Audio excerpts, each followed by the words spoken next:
Peace and welcome to the culture right here on the Black Star Network. I'm your host, Farajii Muhammad. Thank you for checking in. Folks, we got a lot to talk about.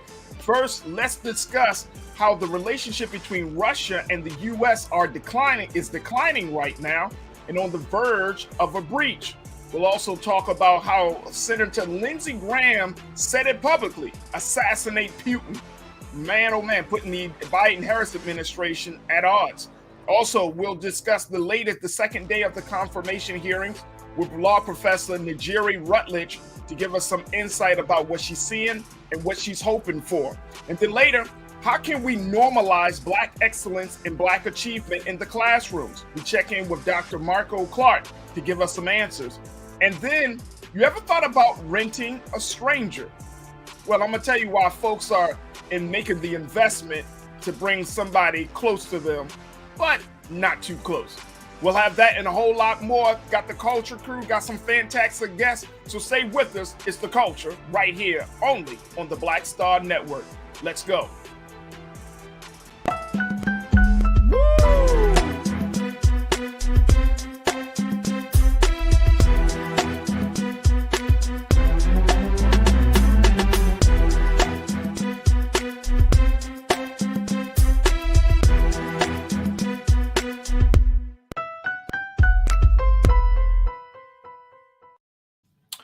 Folks, welcome to the show.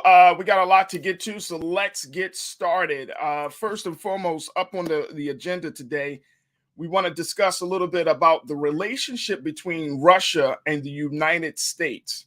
As it stands right now, folks, according to what's coming out of Moscow, what's coming out of the Kremlin, the relationship is on the verge of a breach. This seems to be happening again, of course, as Russia continues to move closer to the capital of Kyiv in Ukraine, but it also comes on the heels of what President Biden describes as President Putin's plans, which is that he is a war criminal.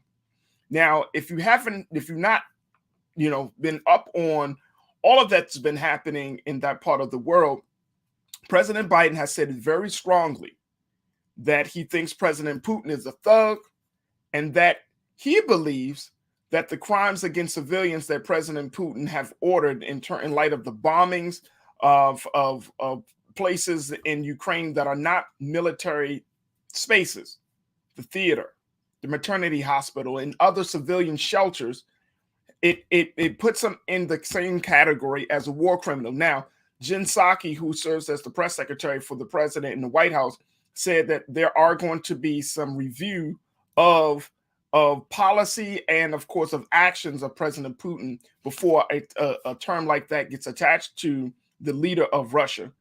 But President Biden has already put it out there that he thinks that he's a war criminal. Now, as a result of that, the Kremlin is not happy. They told a U.S. ambassador, per the reports, that the U.S. ambassador should actually do an official protest against President Biden, which I don't think is going to happen, folks. But they asked this U.S. ambassador to protest against its own president in terms of because of the criticism of Russian President Vladimir Putin.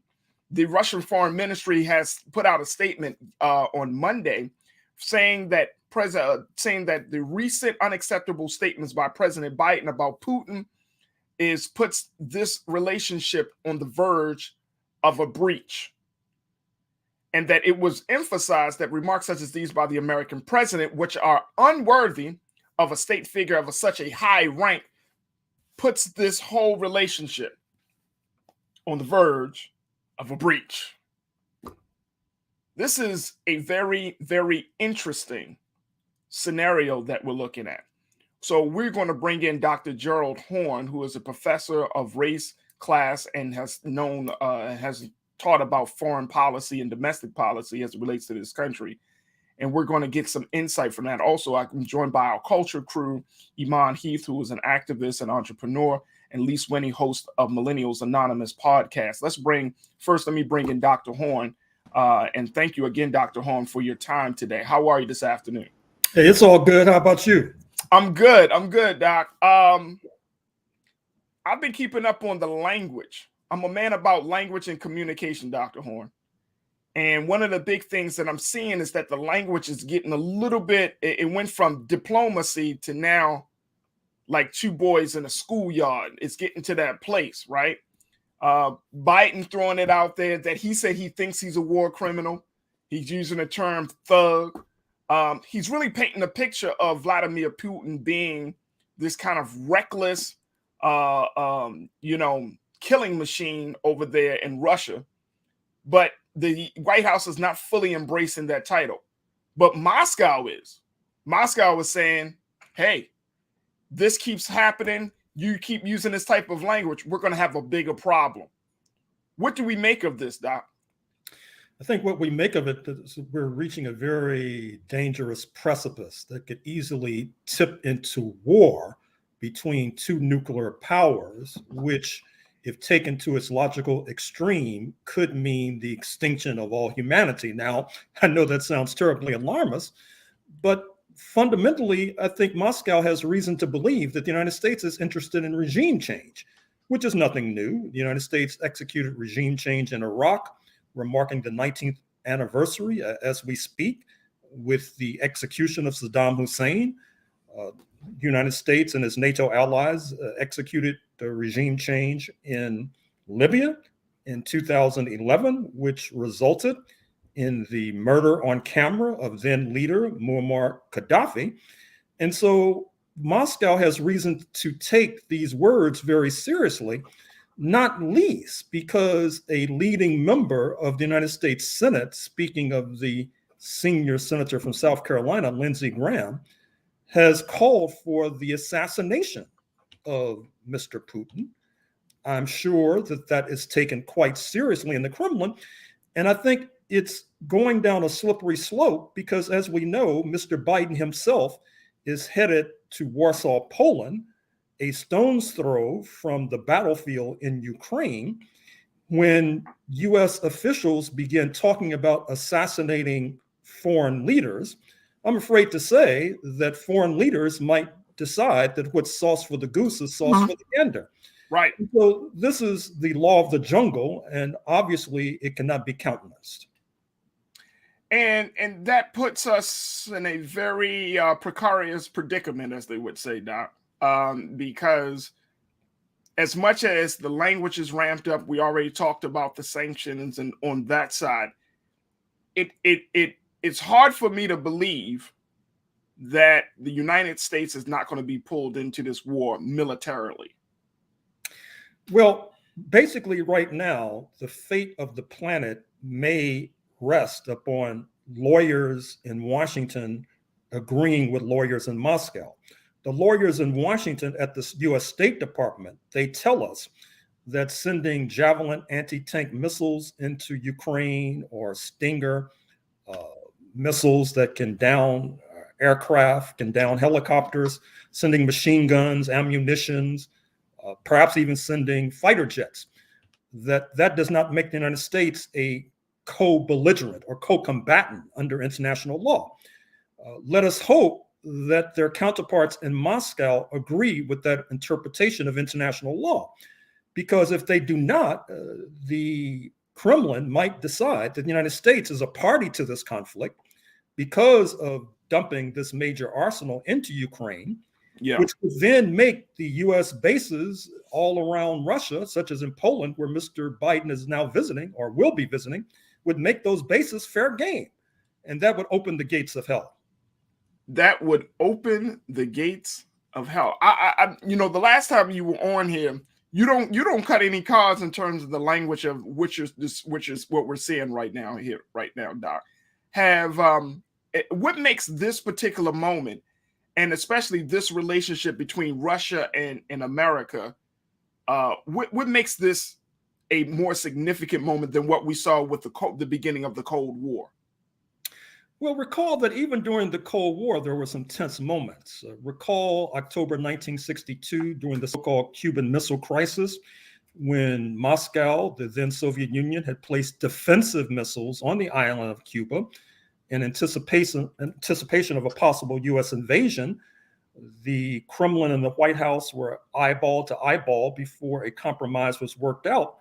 But at that particular tense moment, the world again was at the brink of nuclear destruction.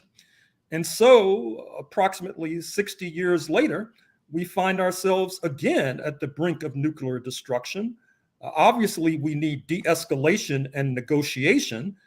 But when you call your counterparty a murderous thug, a war criminal, and all the rest, it becomes difficult to work out an agreement with a person who you feel should actually be in an orange jumpsuit.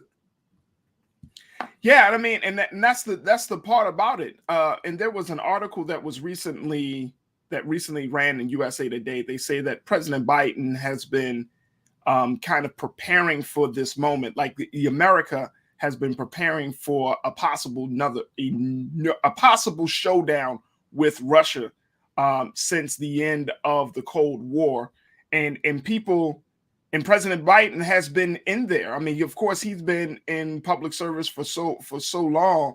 He knows the consequences, the ramifications. He knows the ins and out of what it takes for America to go to war and what it takes for America to go to war with another superpower. So some people say that he's tepid, that he can have the tough talk, but the action behind it is still very tepid. What does this administration need to do to kind of get back to a place where this thing doesn't get out of control at this point? Well, to repeat, we need de-escalation and negotiation. The president of South Africa, Cyril Ramaphosa, has offered his good offices as a mediator between the two parties. The government of Turkey has offered its good offices as a mediator. I would recommend perhaps Cuba and China, because Cuba has good relations with both Ukraine and Russia, although it doesn't have very good relations with the United States of America, which is a party to this conflict. And then there's the People's Republic of China, because looming above everything else, it seems to me, is the reality that Beijing has decided to stand by its man, speaking of Vladimir Putin. And so there is a possibility that the United States might not only be taking on Russia, it might be taking on China as well. And that is more than a notion. I would hope that the hotheads in Washington come to realize that. Yeah, I would hope so too.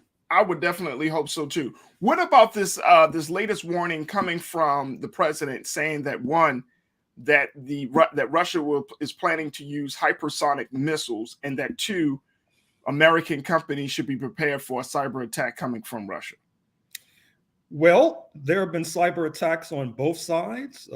As we know, the United States is a society that's heavily dependent upon the internet, not only with regard to financial transactions on Wall Street, but perhaps even the delivery of electricity as well. And it would not surprise me at all if there are plans on both sides to use cyber weapons. That obviously is quite dangerous and could be a precipitant for war. And one could say the same thing with regard to these hypersonic missiles, which my understanding is that these hypersonic missiles, which fly more rapidly and at a higher velocity than ordinary missiles, that Moscow has a more substantial arsenal of this particular technology than the United States does, which may be why we're hearing reports about Moscow already using hypersonic weapons. And we have not heard the same thing with regard to the United States and its NATO allies. Yeah.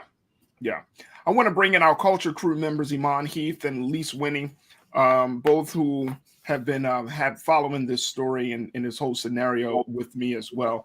Iman, Lise, sisters, thank y'all so much for joining us this afternoon. Thank you for having me. Absolutely.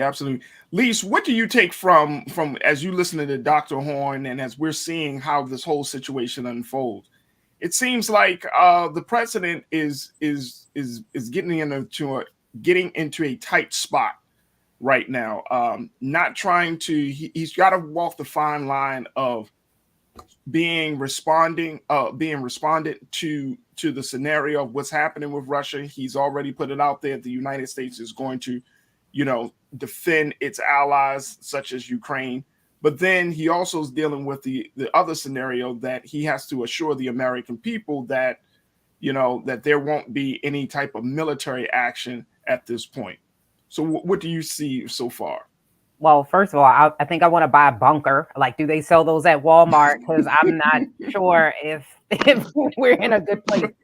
But I think that one of the things that I took away from this is I don't believe that either side really wants it to come to the nuclear side of war, but we do have to pay the realization that both sides have the capability in order to do so. Now, from what I've been hearing, I don't know how long Russia can keep this up financially. So I think that some ways that there is a little bit reprieve there. But we also saw that back in, maybe the doctor can explain this a little bit better. Back in 2008, I think didn't the George Bush administration do some antagonizing that the Democrats accused him of antagonizing Vladimir Putin? So I think we've seen this before. I'm very cautious about saying that it's getting to that point of going into a nuclear where we should be afraid or worried. But it is definitely something to be cognizant about. And it seems to be changing day by day. And unfortunately, the rhetoric here is getting worse and not better. And we're not going in a positive direction. Yeah. And along with the rhetoric, Iman, is the fact that the narrative around this conflict is changing. At first, it was like, oh, the poor people of Ukraine. Now you have this other narrative, and I'm certainly want to get your take on this as well, Dr. Horn. But Iman, when we look at this narrative, that Black people are starting to say, wait a minute, hold up. This might not be our war. I'll definitely say I'm on that side. Like, we didn't sign up for this. Us didn't sign up for this. We didn't ask for this. And it seems as though this is turning into a pissing match. Who can stick their chest out, the best. Biden said Putin didn't have a soul, and he harps on how he says he didn't have a soul, and he told him off, but it's beyond words now. And a certain word you cannot use that will frighten American citizens, given the history of what we've been through, at least as long as I've been alive. 9/11 and saying certain words is still a trigger for some Americans when it comes to these type of issues. So he has to be clear and okay with his vocabulary. But yeah, us Black folk, we ain't asked for this. We didn't sign up for this. We simply wanted you, Biden, to lead us into a better situation than what Trump had us going. But it's starting to look like we're looking at the same person when it comes to the vocabulary. Just throwing out words because you feel this way, or throwing out words to make us feel as though you're this big bad bully. No, it is not going to work. We didn't sign up for this.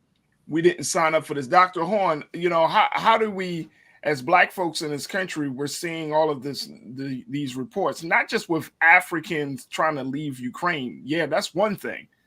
But now I'm starting to see more conversations about the impact that that this conflict has on Africa, the continent of Africa, bringing hunger strikes, stopping the supply, the export of wheat is going to be impacted.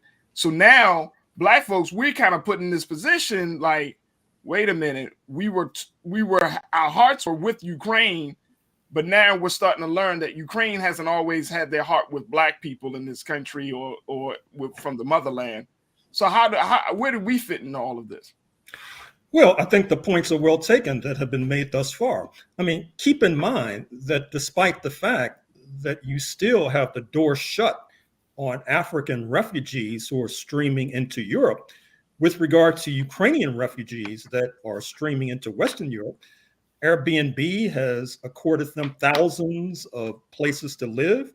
In Britain, families can get £350 per night, or per resident for taking in one of these refugees. With regard to Africa, we see that already in Egypt, there is unrest because wheat disproportionately comes from the Ukraine and Russian agricultural fields. That's been stymied thus far. That has also led not only to unrest, but a certain amount of inflation as well, because keep in mind that the price of a barrel of oil is going up, which is obviously hitting us here in the United States. With regard to California, the price of a gallon of gasoline creeping to $6-7 per gallon. And even with regard to food insecurity, you have millions of people in the United States who rely upon food stamps, and the price of food is going to be going up as well. So Mr. Biden apparently has stumbled into a major crisis, and I hope that his advisors help him to escape this crisis. And when we say help to escape the crisis, I mean, at this point, and I'm trying to understand, Russia, Dr. Horn, is still advancing to the capital. Casualties are getting higher and higher, whether they're from the military side or the civilian side. You got all these sanctions that are on Russia, and Russia is pretty much being isolated away from the global community. And then Ukraine, I'm reading some reports where the Ukrainians are saying, you know what? When we get a moment, we're gonna get our revenge on Russia. I just don't see a clear path to get out of this situation anytime soon. Going back to the Cold War piece as well, let's throw this in the mix, that countries, governments are preparing for a long, protracted war, might be a Cold War 2.0 over these next couple of months. They don't see that this thing is going to be wrapped up quickly. And the way things are going daily, it looks like the relationship that America has with all the stakeholders in this situation is going to change. So I don't see a clear path at this point. Well, I would say that we know what triggered in the first instance this crisis was Ukraine's willingness, seemingly, to enter the North Atlantic Treaty Organization led by the United States, which is perceived in the Kremlin as being anti-Moscow. Of late, President Zelensky of the Ukraine has suggested that he was told all along that NATO would not be willing to accept Ukraine, but they were just putting that out there in a way to sort of intimidate Russia, for example. Well, you see where this intimidation has gotten them. So it seems to me that this crisis could be negotiated. First, by putting in writing that Ukraine will not enter NATO. Secondly, by having those regions in eastern Ukraine that have a significant number of Russian speakers have some sort of influence in the government of Kiev, where they do not have influence to the degree that is warranted at the moment. I think that the problem is that whenever there is movement towards some sort of negotiated settlement, hotheads in Washington oftentimes pour cold water on that movement because they see tying up Moscow, weakening Moscow as being strategically significant. And I think they also have China in the crosshairs as well. And they would like to weaken China at the same time that they weaken Moscow. So in other words, this crisis has gone far beyond the immediate point of whether or not Ukraine enters NATO or not. Right. Far beyond. I got to throw this out there because this just came in from CNN. They just had an exclusive interview with the spokesman for President Vladimir Putin. And he concedes that Russia hasn't yet achieved its aims in Ukraine and says Russia could use nuclear weapons if it faced existential threat. Now, you know what? You know, Dr. Horn and Iman and Lise, you know, I've seen how fights go down. There's a lot of talk and everybody wants to know how big they really are in the fight.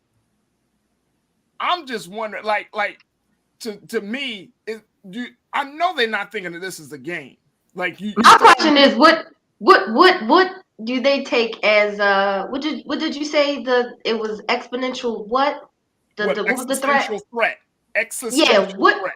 What does that look like for them? What does that look like for you? If Biden says something one more time, then it's, nuclear bombs. Is it if you cut another piece of our supply of whatever it may be, that's a threat? Like, what does that look like for them is my question. I do have a question, I guess, for the doctor, because with this type of rhetoric, this is not a popular war. You talk about Black people, but it's not even a popular war in Russia. Like, this is not something that the people of Russia want. How possible is it, if he starts talking more about nuclear war, that there could be a revolution? Like, they've had one in the past. Of course, it was quite very, very long ago. But how likely is it for the people to maybe rise up against their own government in Russia? Well, according to polls, what Mr. Putin and what the Kremlin is executing on the battlefield is not necessarily unpopular. It is unpopular amongst many of the oligarchs, the billionaires who are having their property confiscated in London and elsewhere. So I would not put a wager on there being a popular uprising against Mr. Putin, although obviously that's what sanctions that the United States has imposed are designed to effectuate. What we also need to realize is that even if neither party wants war, the history of conflict shows that wars can happen by accident. You have parties sleepwalk into war. That's what happened during World War I, for example, 1914 to 1918. It was sleepwalking. And that's the danger right now, that this situation could easily spin out of control and we could wind up with the kind of disaster that we have not seen on planet Earth since August 1945, when the United States dropped nuclear weapons on Japan, basically exterminating tens of thousands of people in one fell swoop.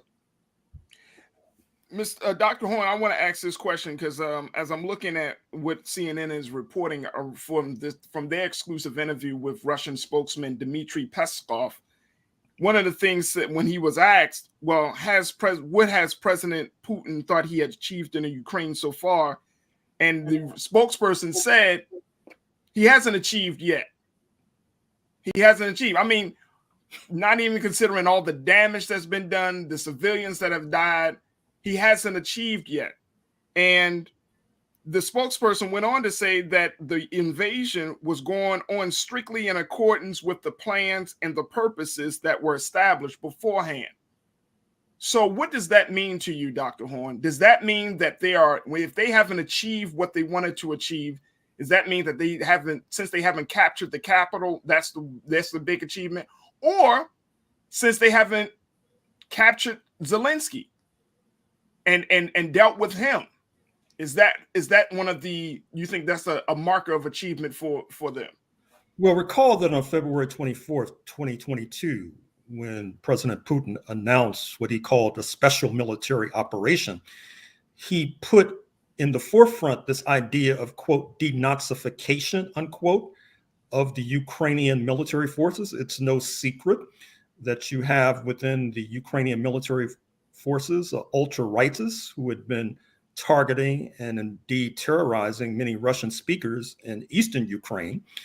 And those forces are still on the battlefield. That's one of the reasons why you still have this conflict in southern Ukraine, while we're about to face an even larger conflict, I'm afraid to say, in Odessa, one of the major cities in Ukraine. I think that is what's underpinning and undergirding what Dmitry Peskov, the Kremlin spokesman, was alluding to. You know what, Dr. Horn, we're going to have to bring you back because this thing it seems like just when you thought, okay, maybe we're at a lull, somebody says something and then it kicks off again. I'm telling you, it's fascinating. It's interesting, but at the same time, it's like, this could potentially be a scary situation. And I really do hope that, like you mentioned earlier today, Doc, that the hotheads find a cool way to make some decisions, because the last thing we need, and the last thing, I'm going to just put it out there, I'm putting out there every single day we talk about this. We don't want to go to war. We're not fighting in this war. We're not fighting for this. You know what I mean? You've lied to us in the past about going to war. We've embraced the lie. We went to war and we came back and body bagged. This one, we're not fighting for this one. And I know people, I know as it gets closer to that when the rhetoric is so high that something has to be done, I know that those things are going to be taken into account for. But I'm just saying, Dr. Horn, we're not fighting for this war. I'm telling you, this is not a war. And I'm saying black people, nor white people, Latino people. I don't think anybody really wants a war with Russia or war with that part of the world and then think it doesn't affect us here in this part of the world. If they think that they just don't understand how it's the connectedness between the global community, because everything that happens over there is only a stone throw away from what can possibly happen here. I know that. You are absolutely correct. and I would like to co-sign your anti-war statements because, let's face it, our community is probably in a position to lose more than other communities if a war does take place, because it'll make for a major hit on the U.S. Treasury, which means a cut in food stamps, which means a rise in gasoline taxes, which means in healthcare as well. So we don't need to go down that road. Absolutely not. Dr. Gerald Horne, Morris Professor of History at the University of Houston. Dr. Horne, it's always a pleasure to have you. Thank you once again for being a part of the conversation. Thank you. You're welcome. Folks, we got to take a quick pause. When we come back, let's talk about the confirmation hearings, day 2 of Judge Ketanji Brown Jackson. We'll be checking in with law professor Najiri Mathis Rutledge to give us her insight about what's happening in the hearing, and of course get the insight from our culture crew. Stay with us. A lot to come at you for the second 30 of the culture right here on the Black Star Network. We'll be right back.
Don't you think it's time to get wealthy?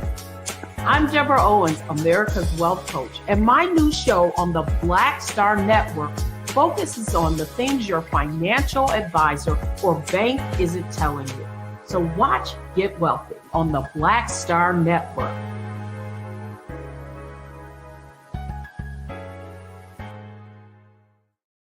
Pull up a chair, take your seat. The Black Tape with me, Dr. Greg Carr, here on the Black Star Network. Every week, we'll take a deeper dive into the world we're living in. Join the conversation only on the Black Star Network. Hi, I'm Dr. Jackie Hood Martin, and I have a question for you. Ever feel as if your life is teetering and the weight and pressure of the world is consistently on your shoulders? Well, let me tell you, living a balanced life isn't easy. Join me each Tuesday on Black Star Network for A Balanced Life with Dr. Jackie. We'll laugh together, cry together, pull ourselves together, and cheer each other on. So join me for new shows each Tuesday on Black Star Network, A Balanced Life with Dr. Jackie.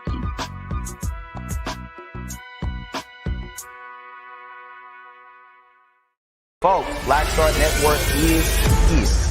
Oh, no punches! I'm real revolutionary right now. Support this man, Black Media. He makes sure that our stories are told. Thank you for being the voice of Black America, Roland.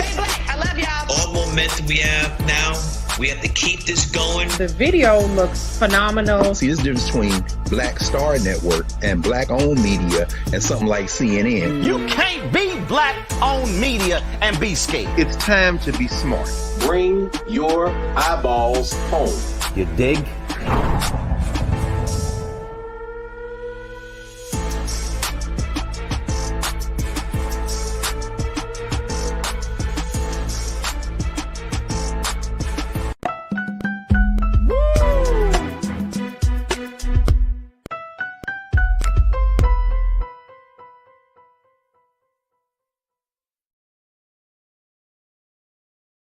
Folks, we want to bring you up to date on the second day of the confirmation hearings of Judge Ketanji Brown Jackson. Judge Jackson, as we speak, is in the middle of a hearing. We just had I want to show you a little bit because we're going to have a conversation with USA Today columnist and law professor, Professor Najiri Mathis Rutledge, to give us some insight about what she's seeing so far in this confirmation hearing, as she was able to attend the hearing yesterday, and also just in general, looking at this whole scenario of bringing Judge Jackson to the Supreme Court and how both Republicans and Democrats have responded. But I want to just jump in, and I just want you to hear a little bit of what is being said and what's being discussed at today's confirmation hearing for Judge Jackson. Take a look.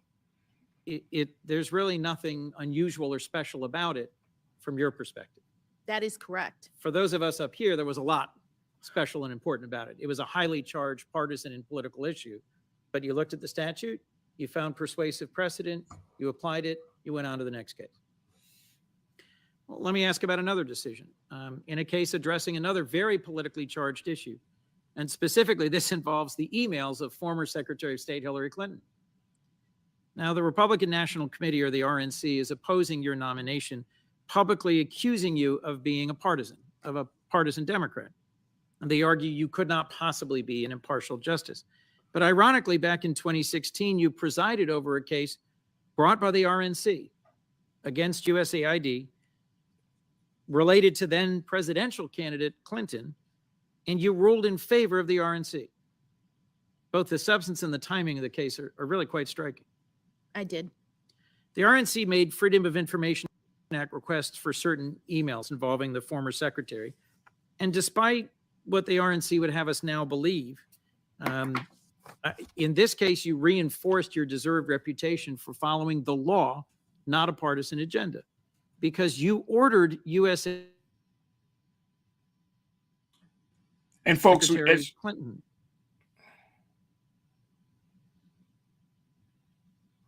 We wanted to bring you just a little bit of the excerpt. And this is happening right now, folks. This is live from the confirmation hearing of Judge Jackson.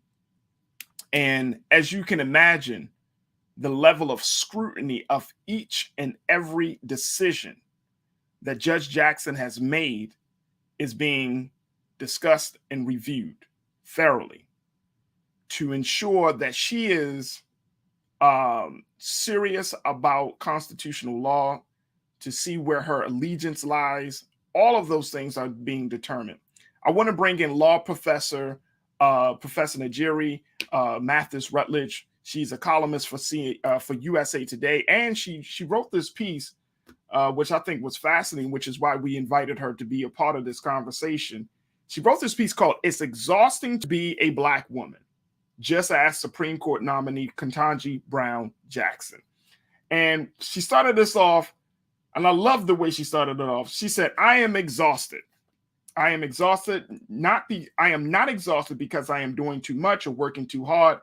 I am exhausted because the constant double standard placed on me and other talented Black women is an exhausting burden." Let's bring Professor Rutledge to the conversation at this time. Professor, I'm exhausted too. First and foremost, how are you? I'm exhausted too. I am exhausted. This is the second day of hearings for me. I was fortunate enough to secure a ticket. And yes, I'm very tired, but my heart is full because it's such an important time in our life. You mentioned quite a number of things in your piece, and I'm gonna just raise just a little bit, and then we're gonna bring some other dynamic sisters in it, because I can't have this conversation. I could be the only guy, but I needed to have this conversation with some dynamic women. But you raised a couple of things. One being her qualifications. And this is something that I mentioned yesterday because I did not know this until you brought it up. You said Judge Jackson authored more than 550 opinions during her tenure as a district court judge and was reversed only 11 times, which is a 2% reversal rate. That impressive statistic has not stopped conservatives from falsely claiming she was reversed at a high rate. For those who don't understand that piece of data, that statistic, 550 opinions, 2% reversal rate. You're a law professor. Break that down for us like we fifth grade. What does that actually mean? It means that she is a very respected jurist, because the district court level is the trial court level. And many times when a ruling is made, the losing party is upset and decides to appeal to a higher court. And that would be the DC Circuit Court, where Judge Jackson is currently a judge. At the DC Circuit Court, she was rarely reversed. I think there was only one other judge. So she would be one of the least likely people to be reversed on appeal. And so that just goes to her breadth of understanding about the rule of law and her commitment to the Constitution. So that means that when she ruled on something, pretty much people trusted her judgment enough. And I'm saying from both sides, said, you know what, that was a fair ruling. Like, okay, we can accept that. Yes. So when the appellate court rules, they're guided by principles of standard of review. And sometimes they have to be deferential to the trial court. Sometimes they get to start over from scratch. And in the vast majority of cases, they found she was right on the money. Vast majority of cases, she was right on the money. So you said a couple of things, and I want to bring my culture crew members, Iman, Heath, Lise Winnie, into this part of the conversation, because throughout your op-ed here, Professor, you bring it up the fact that, look, it's like Black women, you reach a goal, then the goalpost is moved. You reach another goal, you work harder, the goalpost is moved. You even put in your personal experience of how a white student, now here you are teaching about law, and you said that a white student approached you and asked you the question, well, what qualifies you to teach us? Oh, it was even worse. She asked me in the middle of class. She raised her hand in class and asked me that question. Wow. May I know what you said, Professor? May I know what you said? What was your response? Well, I didn't say what I wanted to say. I'm sure you didn't. It's an interesting dynamic when you're a professor, because you're in a position of power. And sometimes when you dress down a student too harshly, it backfires on you. So you have to be very careful. So even though she may have deserved to be dressed down, if I had done that, then there would have been other students who have rallied to her and said I was being too mean and too harsh.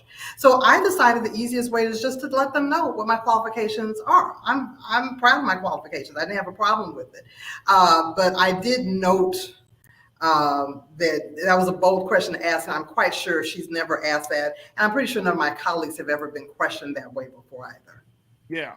So when Tucker Carlson did that, when he said, well, we need to look at Judge Jackson's LSAT scores, and I shared with them like the day or a couple of days after that, we went through it right here on the show, and I was like, the LSAT scores, out of all test scores to be an attorney, you look at the LSAT scores, really? Like, dude, you don't even have a law certificate, let alone a law degree. Right. But when he did that opened up this idea that Black women essentially aren't qualified. Absolutely. I believe when Mr. Carlson made that statement, he wasn't just taking a swing at Judge Jackson, he was taking a swing at all Black women. Because I think for some people, we will never be good enough.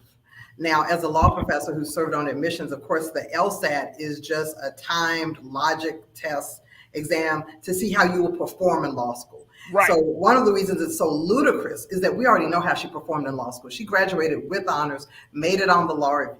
And so, but I think what was most outrageous, he never curved his lips to ask this of Justice Barrett. And I'm not aware of any justice that they've asked something so outlandish. And the truth is, Judge Jackson is brilliant. I have no doubt she did great on the LSAT. But even if she had submitted that, there would always be something else. Just like President Obama and the birth certificate, it's never enough. I want to bring Lisa. I want to get your take on this. When we're looking at Black women not being good enough, and you're talking about the highest court in the United States. I mean, she's breaking. If she were to be confirmed, she would be breaking all types of glass ceilings, and as my culture crew member yesterday say, black ceilings as well. So what's your take on how things are moving forward for day 2, and more importantly, where you stand on Black women not being good enough? I'm appalled, to be quite frank with you. When you look at the way Lindsey Graham, he asked her about religion, like it doesn't make any sense about how they're going about this. The Republicans are going about this. When you look at how Amy Coney Barrett was confirmed so quickly, and her qualifications compared to Miss Brown Jackson. And this is, again, when you look at Black people, especially Black women, not only is she Black, she's also a woman. So she's constantly has to prove that she's competent before it is assumed, where a white man can walk in any room and it is assumed that he is competent until proven otherwise. And this is so frustrating as a Black woman, to constantly have this uphill battle to be able to have to prove that you can do the same thing. And this is unfortunate that she is I would say almost to the point of being overly qualified. When you look at her record, she's went to Harvard. She's a double Harvard grad, if I'm not mistaken. And she is when you look at everything that she's accomplished, and then the hypocrisy of Lindsey Graham, who, when she was nominated to the U.S. District Court, he was okay. And then now it's like a complete reversal. And you can see that this is only about race. Well, first and foremost, you can expect reversal from Lindsey Flip-Flop or Graham. I mean, he flips. I'm serious. You look at his record, he flips and flops more than a pair of shoes. So, I'm not even tripping about that. But I think, to your point, you're absolutely right. And Professor, you said that in your piece, that she is. Let me make sure I'm looking at it correctly. You mentioned the point that she actually has better credentials than 4 other justices that currently sit on the Supreme Court right now. Combined. More so than Chief Justice Roberts, Justice Thomas, Justice, I think the other one was Kavanaugh and Barrett. More judicial, maybe it wasn't Kavanaugh. I don't remember the 4th one, but more judicial experience than they have combined. She's been a judge for almost a decade. That is such valuable experience. So not only does she have the traditional credentials that we would expect from a Supreme Court justice of the double Ivy degree, the law review, the public service, the big law firm, but she's also been a public defender. She's also been vice chair of the Sentencing Commission. She's also received bipartisan support from the Senate on 3 different confirmation hearings. So this is a fantastic, phenomenal candidate. I think the problem is, because I sat in the hearings for 2 days now, we're seeing a lot of political grandstanding. We're seeing a lot of theater. We're seeing a preview of what the midterms are going to look like.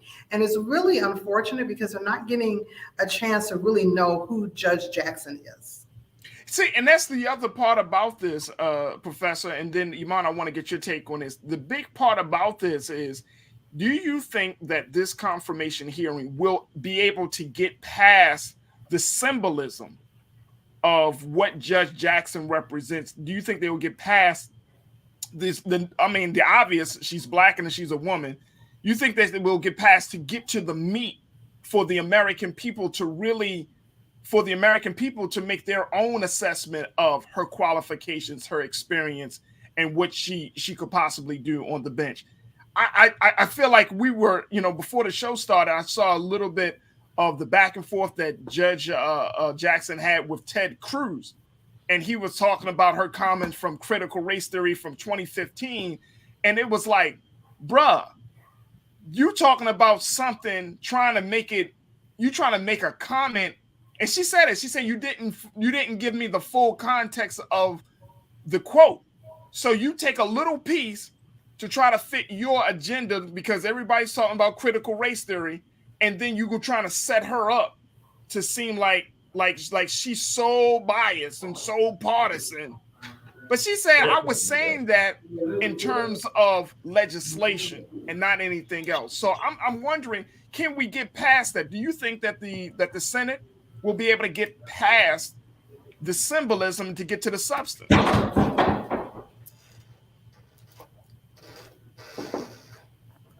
Professor, you can't hear you? Can you hear me? Oh, I'm sorry. I didn't know that was for me. No problem. I thought that was for one of the other. Oh, no problem. Yes, ma'am. We're going to get to you, Mom. I want to get your take on it first. I think it's like a ping pong match, honestly. I think that we have Republicans with their agenda and their false narrative that they're trying to create of Judge Jackson. And then Democrats get up and they try to combat that false narrative. But in terms of actually getting to know who Judge Jackson is, I hope that the American people are smart enough to think for themselves, to read her opinions, to read her judicial questionnaire. All of it is available online. So instead of having other people think for you and listening to these sound bites about she's soft on crime and she defends terrorists, take the time to read the decisions. I can tell you from knowing Judge Jackson personally that she is a woman of high integrity. She is brilliant, she is kind, she is down to earth, and she takes her oath to protect the Constitution and the rule of law very, very seriously. Iman, what's your take? You're on mute.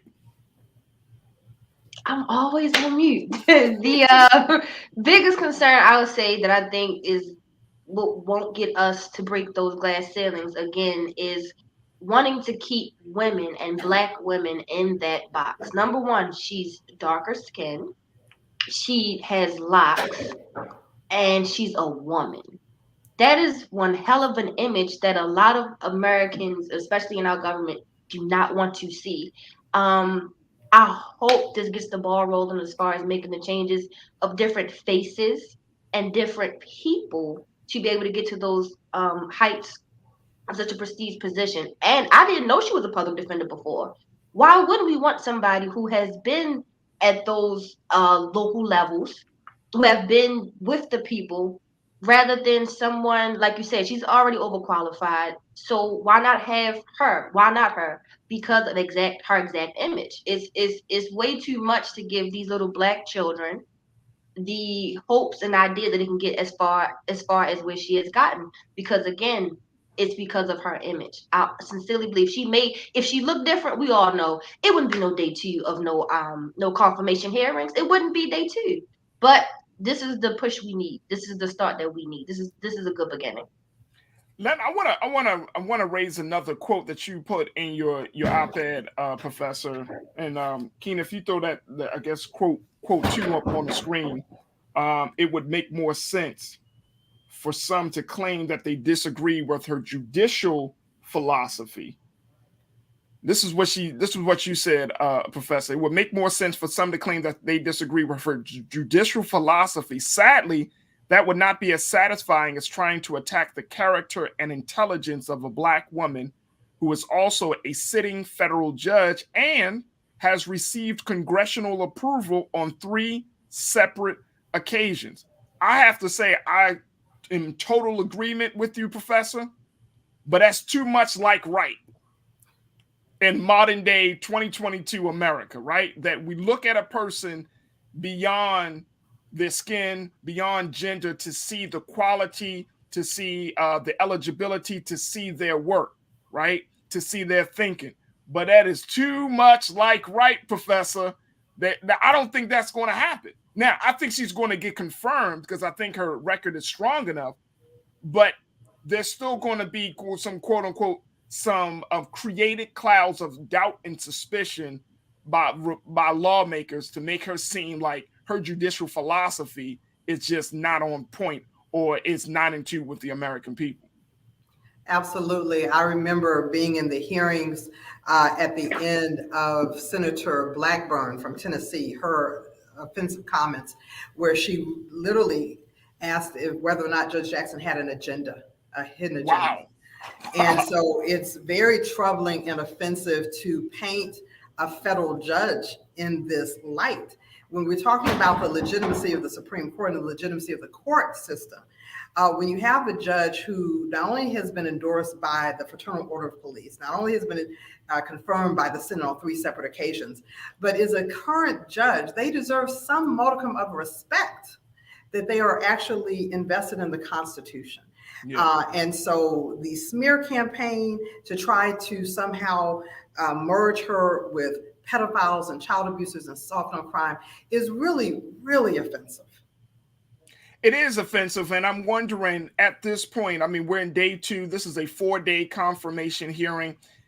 Can the American people do? What can the American people do, or what can Black America do or what can women do? What can be done on our side of things to see that this goes through properly, successfully, and most importantly, to show that the American people are in support of this big historic move?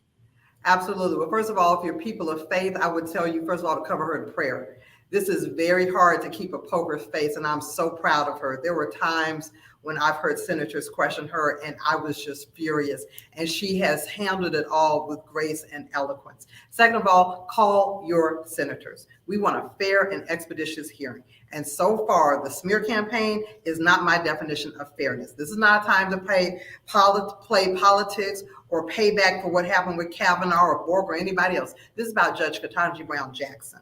And besides that, there are wonderful grassroots organizations, Win with Black Women, She Will Rise, Sister SCOTUS, the collective of Black women who are organizing at this very moment to make sure that we hold people accountable. If you're a writer, write op-eds. When you see something wrong or offensive, you make sure you speak up and don't just let it go as business as usual. We have to protect and defend when they're on the wrong. Now, if Judge Jackson was doing something inappropriate, that'd be different. But I know her and I know her character. And so she deserves our full support. And my final question would be that if all goes well, she is confirmed, how do we make sure that she stays accountable? We had a conversation yesterday saying that, yes, we know time and time again, we get Black faces into high places and then they forget in some way, shape, or form. And I'm not saying that that's the way she is. I'm just looking at past history. How do we make sure that when those big decisions come down, that she's going to rule in the best interest of Black America just as much as she ruled in the interest of America? That's not her job to rule in the interest of anything but the Constitution and the rule of law, first of all. Gotcha. Second of all, the best way to shorthand Judge Jackson, if you've ever watched A Different World, there have been a few people who have tried to compare me to Whitley. She is Kimberly Reese. She is loyal. She knows who she is. She embraces her culture. She is a good friend. She is kind. She is all those people. We are not getting another Justice Clarence Thomas. We are getting Ketanji Brown Jackson, who knows who she is, who's proud of who she is, who has referenced Constable Baker Motley, who has referenced the ancestors even today and the shoulders that she is standing on. So I have no doubt that she's going to make us very, very proud. I'm all for it. Professor, you know we're gonna have to bring you back at some point because I know this situation. Tell her that Ketanji, she can call me. I'll be her anger translator. You know, like Obama had one. I got her. Professor Najeri Mathis Rutledge. She's a law professor, columnist for USA Today. Professor, thank you so much for taking time out of your busy schedule to join us for this conversation. And you are absolutely right. She is more than qualified. She is enough. And we're going to continue to show our love and support for our sisters. So thank you, Professor, for your time. Thank you for having me. Absolutely. Absolutely. Folks, we got to take a quick pause. When we come back, let's switch gears. Let's talk about how we can normalize Black excellence, and Black achievement with Dr. Marco Clark. Stay riding with us. It's The Culture here, only exclusively on the Black Star Network. We'll be right back.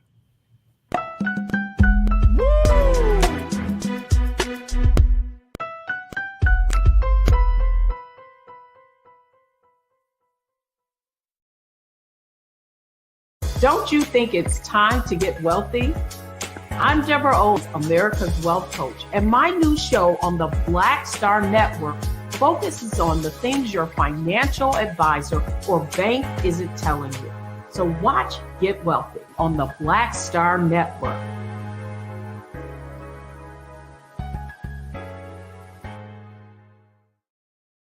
Hi, I'm Dr. Jackie Hood Martin, and I have a question for you. Ever feel as if your life is teetering and the weight and pressure of the world is consistently on your shoulders? Well, let me tell you, living a balanced life isn't easy. Join me each Tuesday on Black Star Network for A Balanced Life with Dr. Jackie. We'll laugh together, cry together, pull ourselves together, and cheer each other on. So join me for new shows each Tuesday on Black Star Network, A Balanced Life with Dr. Jackie.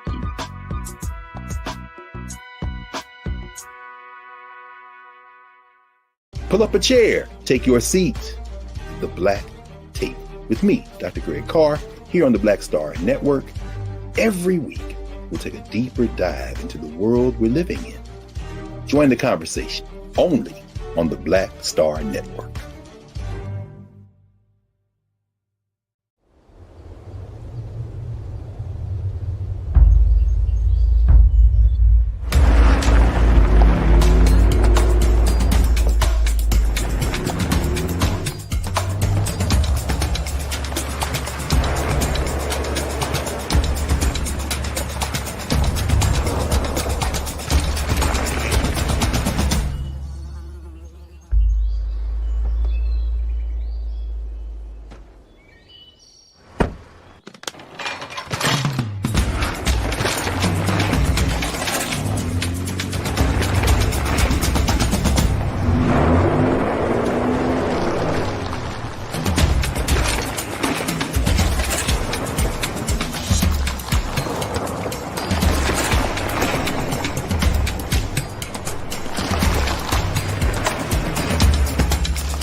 Folks, welcome to the second hour of today's show. Wow, just a very, very powerful first hour as we talk to Dr. Horn about the Russia-Ukraine conflict, to Professor Najiri Mathis Rutledge about the confirmation hearings of Judge Ketanji Jackson.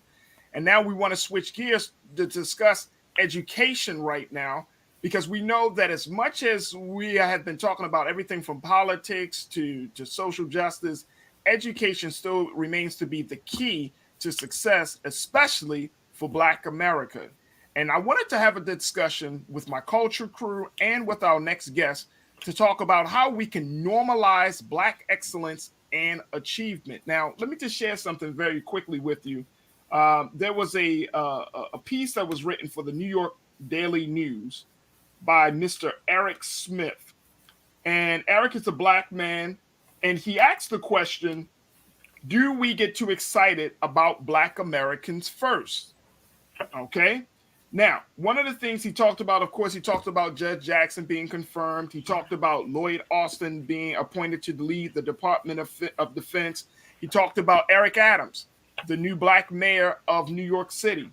But he said, as a Black man, he said, as a Black man, I get it. I want the achievements to be markers of competence and real distinction, but my ultimate desire is to normalize the very idea of Black excellence and have high achievement among Blacks to be as normal as rain and apple pie. Can we normalize the idea of Black excellence and Black achievement, especially when it comes to the classroom? I want to bring our very special guest in, Dr. Marco Clark. Dr. Clark serves as the CEO of the Richard Wright Public Charter School in Washington, D.C.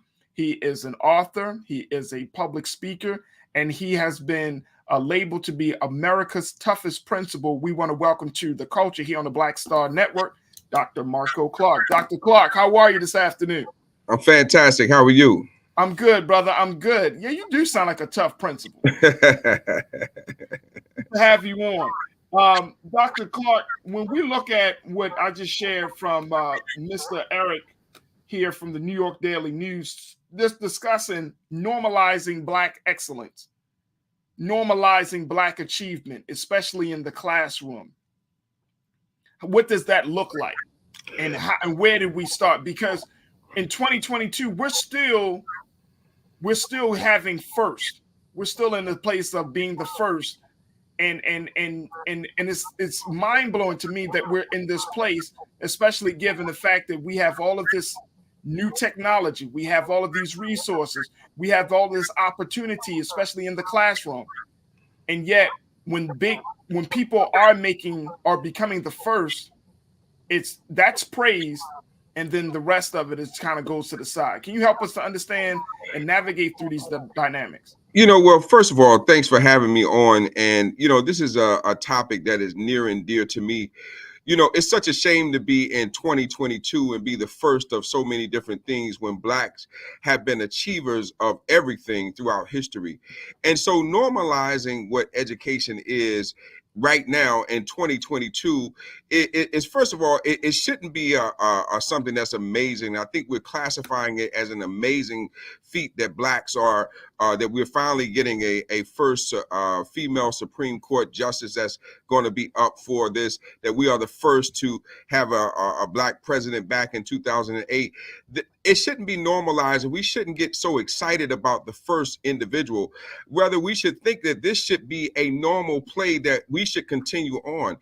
Every time a door opens, it shouldn't just be one person and then we get excited about it and then walk away, and then we never know when the next first is going to happen. Well, it should be something that we decide that we're going to get together and line up and make sure that if you got one, then it should be two. And if it's two, it should be four. And if it's four, it should be six. Educating in this society now is a must. That's why the excitement around HBCUs has come back to play, because we're recognizing that African-American people are brilliant. And it's time, and I'm glad that the world is waking up, but I'm still having a pause there, because is what is being projected in the community, is it sound, or is it being used for dollars to attract others to make money off of us? And this is something that we have to make sure that we are not becoming bamboozled by the propaganda. I just saw a ad by Ralph Lauren Polo the other day that has a bridge that's being built with Morehouse College and Spelman College, and people are so excited about it. But I can remember back in the 80s, there were articles around the fact that Ralph Lauren and other name brands did not want African-American people wearing their clothing. Yep, so why are we normalizing it as something that's great? Instead of looking at that, we belong. We should be in this. This should be something we are talking about, because we are responsible for many of the millionaires and billionaires that's taking place, because we are their consumers, we're their designers, we're the fad and the trend setters, we're the ones that's creating this opportunity, and yet we get so excited when you see one of us being broadcast. It's such a shame, and we have to get out of that and understand excellence has always been that in the Black community. So it sounds like it's and I applaud you for saying that, because I think you're absolutely on point, Doc. So it sounds like there are a couple of things that have to take place. That one, and this is what was written in the piece, that there is this high level of celebration for Black excellence, because we're looking through the lens of white supremacy. We're looking through the lens of white people who are, when you're talking about media or any other endeavor, sports or your politics, that we're looking through their lens, and so they're seeing us as being, oh wow, I didn't know this existed, considering all of the challenges that this community faces, right? But then for us, we have embraced that same type of perspective and viewpoint, and we start to celebrate, not really understanding that, like you said, it's always been present. So it seems like white America has to make some changes, but then also Black America, we have to make some changes on how we see each other. When we look at this, and me being a Black male that is the founder of charter schools in the nation's capital, when I'm out meeting with individuals, they are always surprised. I must say it 4, 5, 10 times within a conversation of a room that I'm actually the person that is the head one in charge. The reality is that most individuals are still looking through the lens that how could I create such a network and have a team of professionals who are working to benefit children that look just like us, and yet they're still looking for, who am I working for? Who am I under? Who's designing it? Is it? And it's not just the other races. It is within our own race that we're looking, and folks are saying, oh, really? This is just amazing. How did this happen? Well, history has told us from the past that we recognize that we have always had the desire. We created our own schools. We created, when no one else gave us an opportunity, we were teaching our own communities. We were making sure that they were learning at home, in the community, at church, that we were a part of building these building blocks across the board. So the problem is that we have to go back to understanding that we're going to have to teach history in our community so that our young people will understand that this is normal behavior. Absolutely. I want to bring back Culture Crew members Iman Heath, Lise Winnie. Iman, when you you know, I know you are just bubbling with excitement hearing Dr. Clark speak right now. Listen, I'm trying to be calm. Go ahead. What's your take on this? The fact that we have a problem with normalizing Black excellence and Black achievement. Absolutely, because of our knowledge, our lack of knowing our history. We've started a lot of things. We invented a lot of things. It's to the point where we just weren't able to actually have it patent back then when we during Jim Crow days and all of those. But moving forward, we have to teach. Like, a lot of young people don't know. We've been astronauts. Women specifically, we've been astronauts. We've done that. We've been the first of that. We've been the first to create numerous amount of things. It's just to teach our history, our education. We don't know. I'm sure if we knew, a lot of our children would be more motivated to be and do other things other than, like I've said before, play sports. We've kicked down the barriers. We've kicked down the doors. It's going to take a while for this to become something normal to us, but we have to start with teaching, and that will get the ball rolling. We have to know our history and what we've already done. And then that's one of the things, Dr. Clark, that when we look at how education has evolved over the years, and I'm talking about education for Black students. It was also going back to this piece from the New York Daily Post, and the writer said, regarding education, the Black rate of academic achievement has improved since the Civil Rights Movement, but not by much, definitely not enough to correlate it with today's more visible instances of Black achievement. So when we look at the fact that we are making some gains in the educational space for Black students, but it's still not enough. And I think that's the other part about this, that Black achievement is still moving forward in spite of the slow progress of our educational system. Can you speak to that? It's a shame that is the case, and that we are still moving forward at a snail's rate rather than with the swiftness of a shark. Because the reality is that we understand that education is always the great equalizer. And when we look at the civil rights movements and the movements of the 70s with affirmative action, what happened is that Black people understood that education was the bridge builder to everything you wanted to do. But then we hit those magnificent 80s where we began to see trinkets of things because other cultures recognized that we would be the ones that would run after the shining shining symbols that would actually make us feel good or look shiny enough that we could show off. And we started to forget about the actual bridge that got us there. And it was about becoming educated. We read, we understood laws, we understood that we had to connect with each other, that we had to know what politically was going on so that we could galvanize communities to make change. And we stopped that in the 1980s. And now you're seeing the slow progress of what has taken place based on the fact that we forgot from which we've come. And now we've gotten to a place where, we're saying, well, I don't know if I need education. In 2022, you have some African-American students that are saying, hey, I'm not sure I want to go to college. I'm not sure college is for me. The reality is that it may not be for you, but getting the degree itself and having that in your hip pocket, having an extra plan is something that was always part of our history, and we've forgotten that. And this is how we got to move forward to understand that is a necessity. But is that and do we do that because if a child is saying, look, I don't think I don't need education because I can just graduate from high school and become a YouTube star and an influencer or a social media influencer, and I'm getting money. Matter of fact, I'm getting more money than my parents did. so therefore I'm good.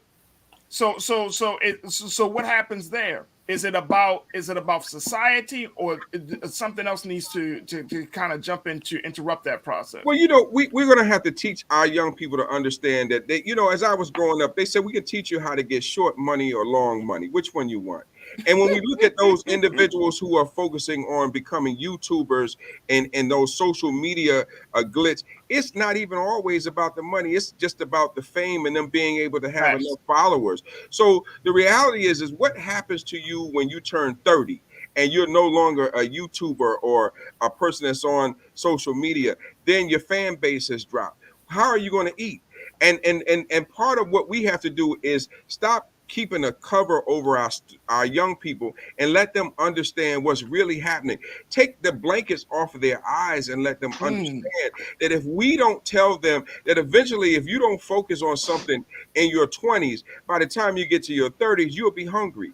And hungry won't let you make up the time that you miss by trying to shoot out for a dream that may not be realistic. And so when we look at these YouTubers, many of them are trying to do that, but how many are actually getting paid for the stupidity that they're putting out there and dragging themselves down? Because remember, social media is never going anywhere. And when they wake up and realize what exactly they want to do, it's going to be too late, and folks will be able to go back and play the videos that they'll be sorry that they ever made. Ooh, Lise. I can see why they call Dr. Clark America's toughest principal. My God, that was a tough pill to swallow there, right there, Lise. What's your take?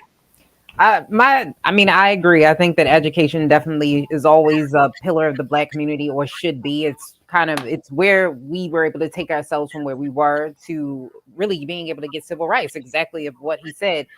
I think the only thing that I kind of get concerned when we start using this language, because even when you look back in history, when you start looking at who was in the civil rights movement, it was always usually the upper echelon or the elite Black people. And sometimes what I don't want to happen is that people get erased. So when you talk about education is great, but again, maybe some people a trade. Somebody's got to do that. And I don't think that it's anything wrong with being able to acknowledge that as well, that using your hand is a level of intelligence. It can be a level of excellence as well. So when we use those terms, sometimes my only fear is that some people get erased out of that because of what some people consider to be Black excellence versus what is not. So I think that's where I kind of stand with that. You know, I believe that education is in every variable that allows you to make an honest living. Because without my barber, I would go crazy. I need my barber to show up, and I need those individuals who can do trades with their hands. That is a part of being educated, in my opinion. Education is not just coming in and being an educator in the building, but rather whatever opportunities you can build that will uplift a community. And so we do need trades. We need individuals who can build homes, who can actually do plumbing, who can do all of the trades that we need to survive, because that was a part of the African-American community. Those individuals built the bridges that helped us get exactly where we are. Factory workers changed everything. So being educated to me means that you are acquiring a skill. It means that you are being able to become certificated and certified in an area that you can make a positive a positive response to your community that you serve and live, and make sure that that has some positive influence on those that come behind you. Absolutely. Let me just share just a couple of the comments that we're getting from our watchers right now, Dr. Clark.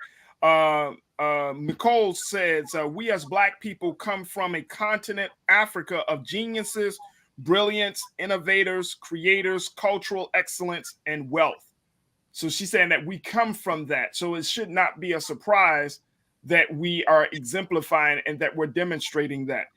Young mom, it says, even if you are an influencer, you need your degrees to legitimize your business.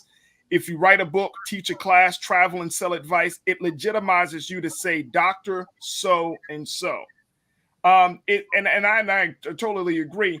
Is there concern by you, Dr. Clark, that the way that because education is becoming more and more less Black, for lack of a better word, right? That it will deter Black students from wanting to be excellent to wanting to go the extra route and to go further along. Is that a concern for you right now? It's not a concern for me because I think we have enough pillars in the community to change this thing around. I think what is happening is that we're having to press upon the fact why education is so important in whatever field you go in, why we need you there.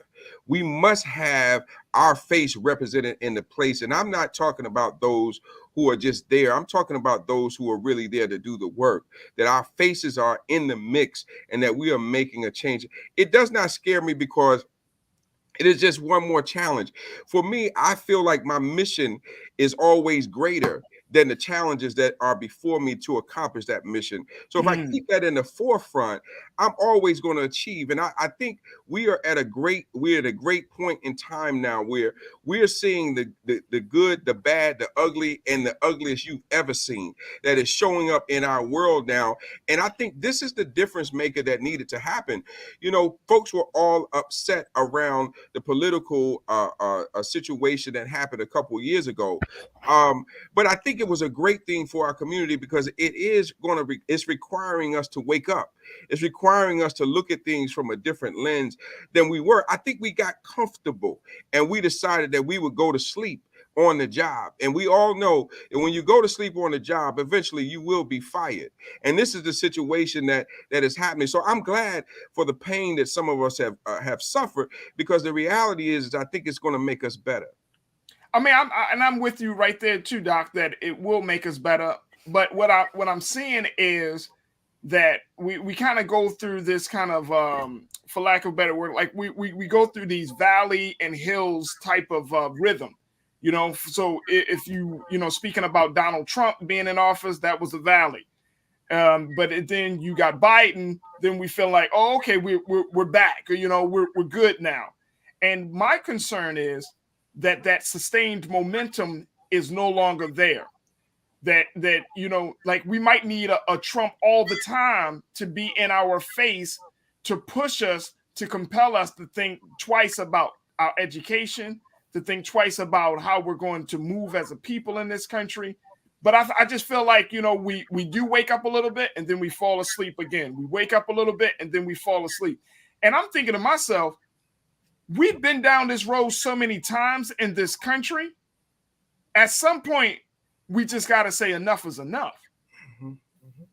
You know, we're at a point now where the way you described it, it says that it's unfortunate, but it shows that pain seems like the only thing that brings us clarity. And so I don't think that we need to get to a point where we have to understand that we should be able to operate through clarity without the pain. And so we have to speak the truth, just like you're doing. We need you in this mix. We need you guys to continue your voice, because that is something that we're going to have to clear up for individuals and let them understand that Black people were not designed to be victims of pain.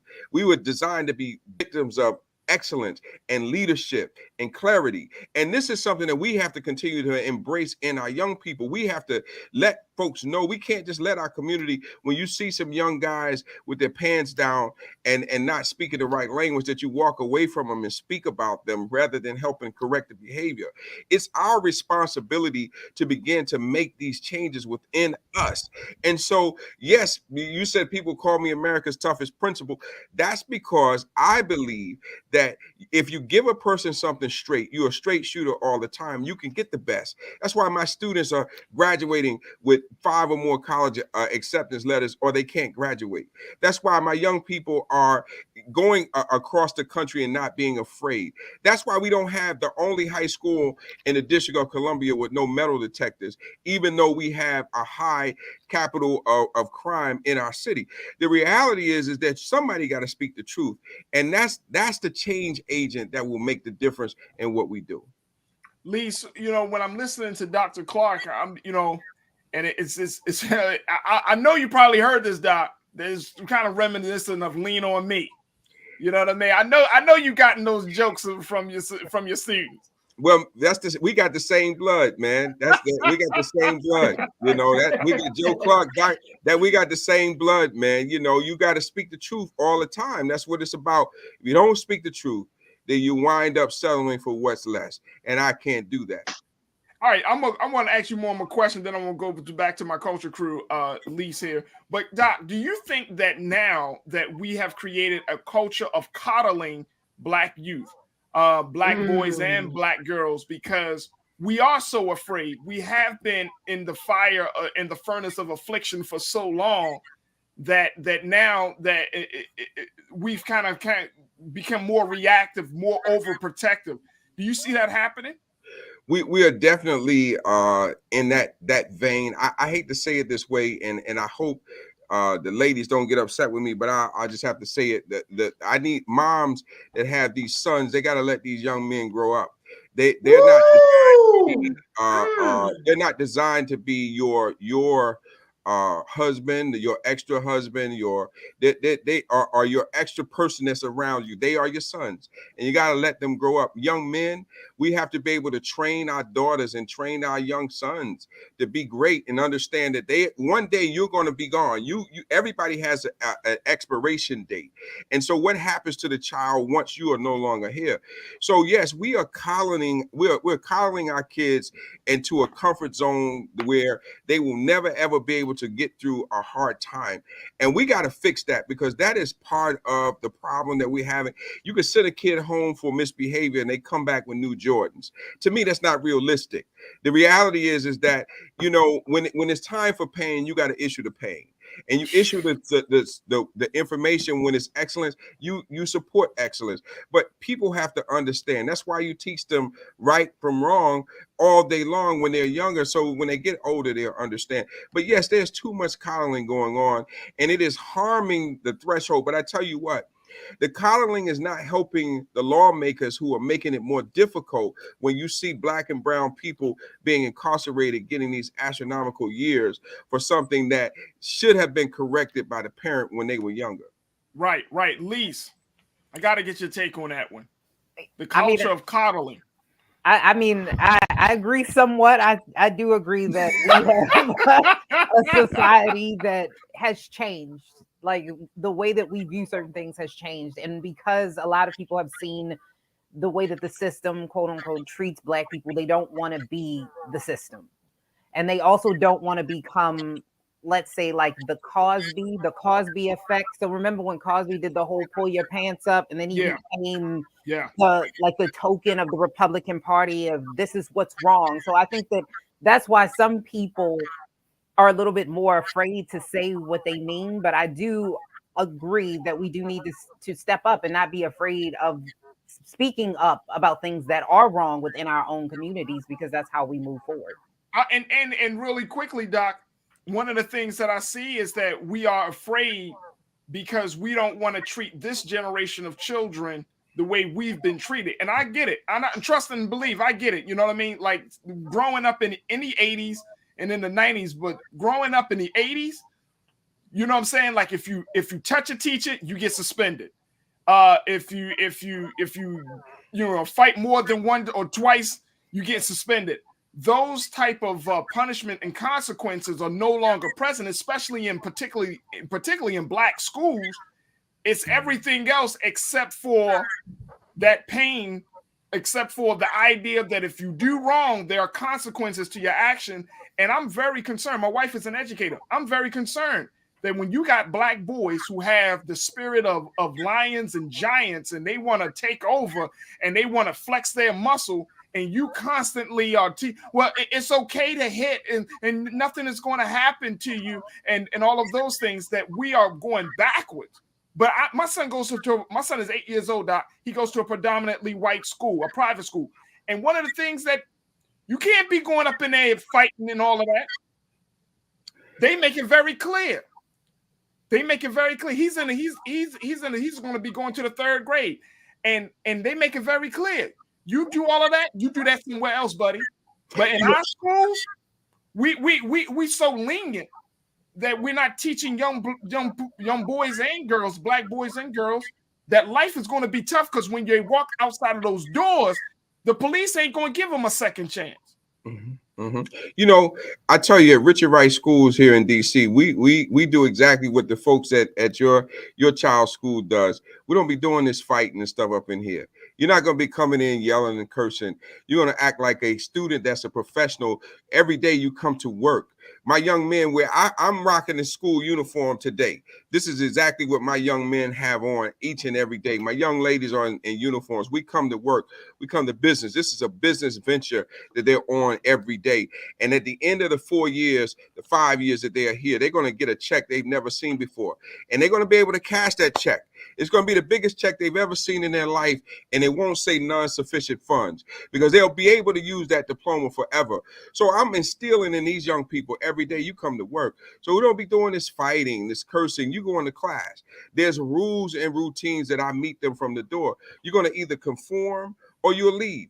And so that is the same process that you would do in a predominantly white school, a predominantly Asian school, predominantly European school, any other school, whatever that you have. So why not make sure that in a predominantly African-American school that the rules are the same?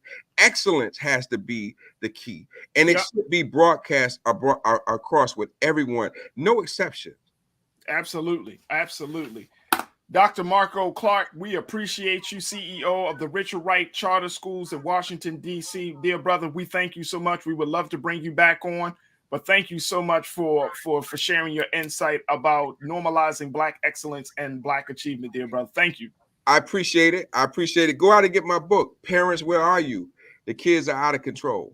There it is. Parents, Where Are You? The Kids Are Out of Control. Thank you so much, Doc. We truly appreciate your time. Thank you. Folks, we're going to take a quick pause. When we come back, let's switch gears. First, let me just say this. Man, that was a hell of a conversation. I'm gonna keep it real with y'all. Hold on. Before we take this quick break, I gotta check in with my culture crew on this one. Man, that's a hell of a conversation, man. Take the mothers. Take it out of your son's mouth. Take it out of his mouth. You know what you're saying. I know what you're saying. I'm serious. That's a hell of a conversation.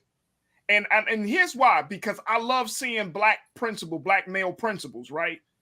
Because when you have a black man as a male principal, it's like, he's going to administer leadership, justice, comfort. I love seeing that. I think we need more black male principals, right?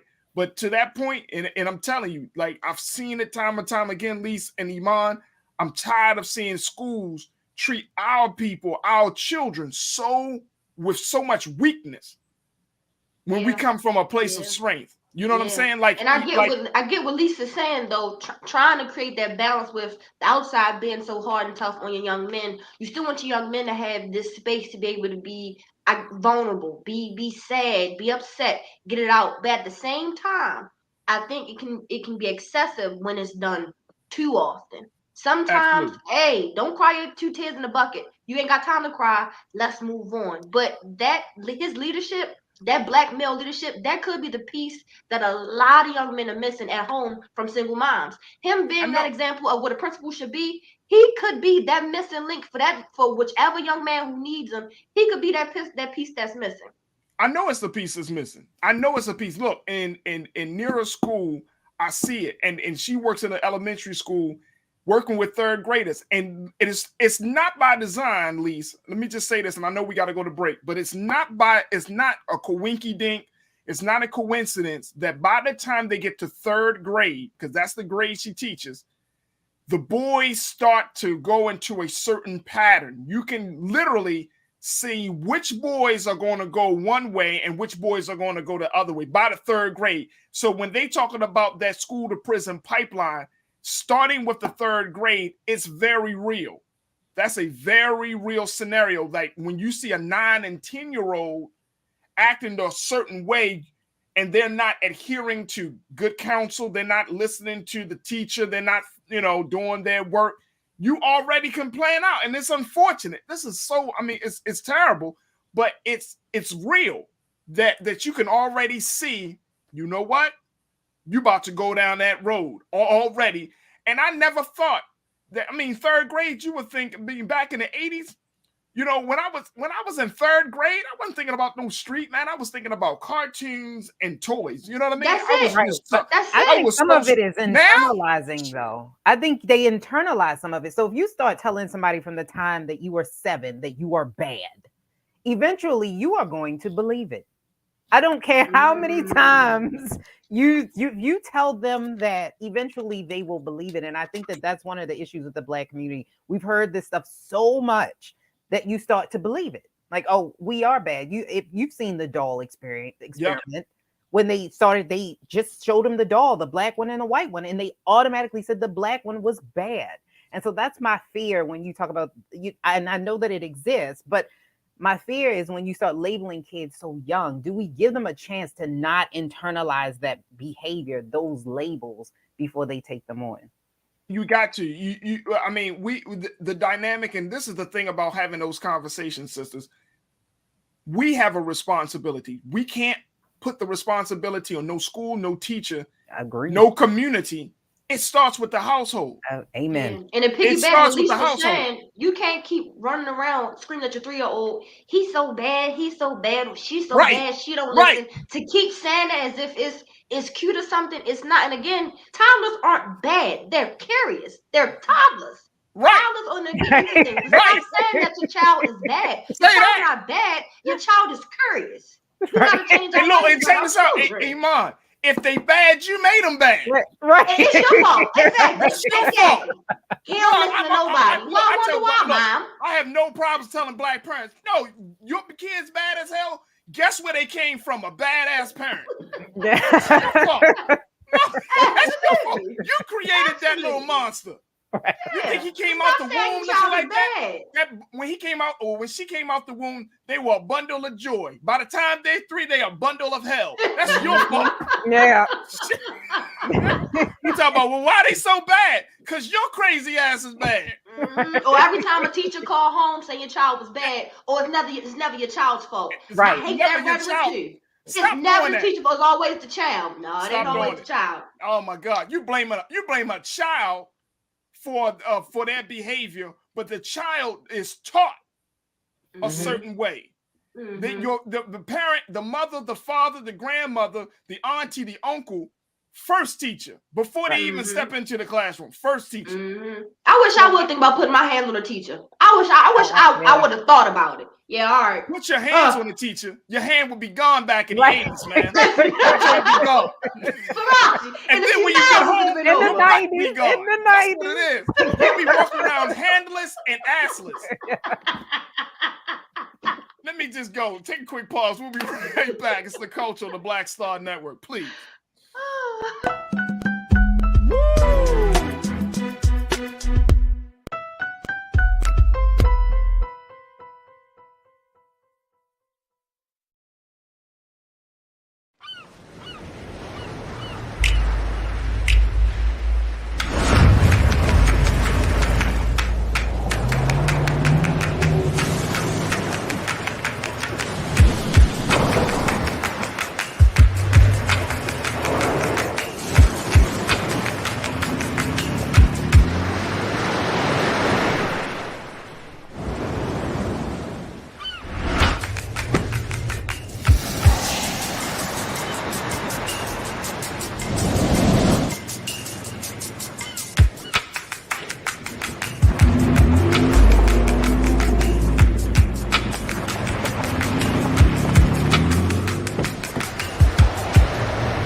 Hi, I'm Dr. Jackie Hood Martin, and I have a question for you. Ever feel as if your life is teetering and the weight and pressure of the world is consistently on your shoulders? Well, let me tell you, living a balanced life isn't easy. Join me each Tuesday on Black Star Network for A Balanced Life with Dr. Jackie.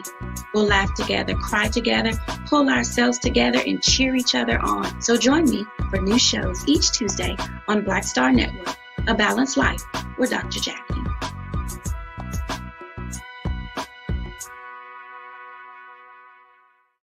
Pull up a chair, take your seat.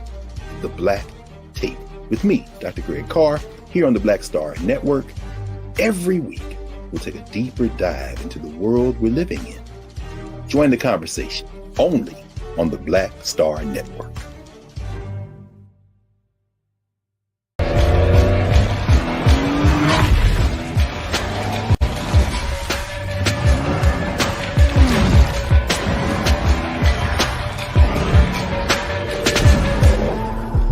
Folks, Black Star Network is here.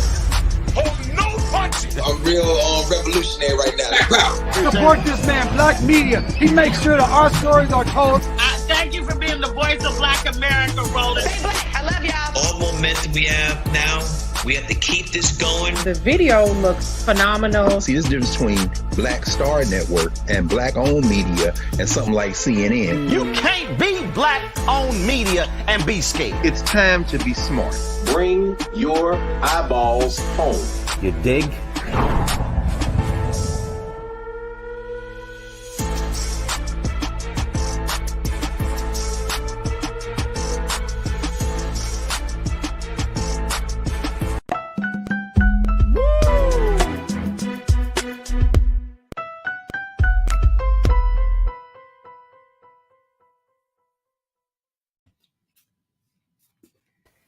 All right, folks, welcome back to the show. Let's switch gears a little bit. I want to talk about something that is, I think it's very important, but we probably don't think about it, which is loneliness. The amount of time that you spend by yourself, or alone. And, you know, during this whole pandemic over the past 2 years, loneliness has been one of the biggest factors that has led to depression and to drug use, drinking. Loneliness. Well, in Japan, one man said that he has the answer. Folks, I'm not making this up.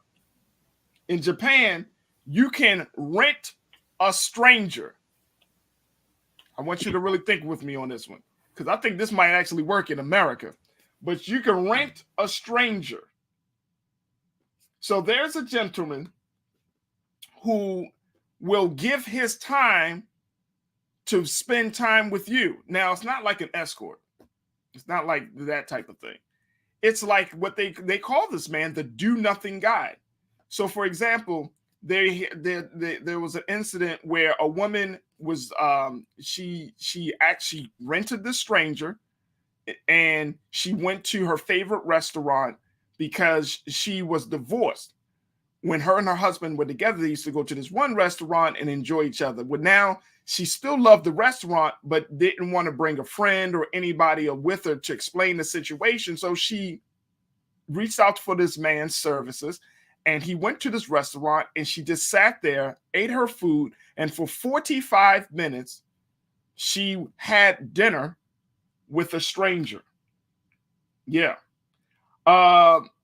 This is I want to bring my culture crew back into this part of the conversation. Iman, Heath, Lise, Winnie. Let me just tell y'all something. Japan is always further ahead in certain things of the culture. You can rent sisters. You can get you a boyfriend that's not really a boyfriend. Hey, I love it. So the gentleman, the stranger, his name is Shoshi Morimoto. That's him. Shoshi Morimoto. He's 38 years old, and he has built this cult following by offering himself as a warm body who simply can be there. And he works to help his clients from the social expectations of the spoken and unspoken norms of Japanese society. He's called Rental-san. That's what they call him in Japanese. And he is getting so many people that are requesting his services because they just don't want to be alone, Lise. They don't want to be alone. Let me show you how much he charges for this. Lise, Iman, just know that on March 22nd, somebody gonna come up with this idea in America. Hey, Farajii, give me 10 minutes. Give me 10 I'm about to tell y'all.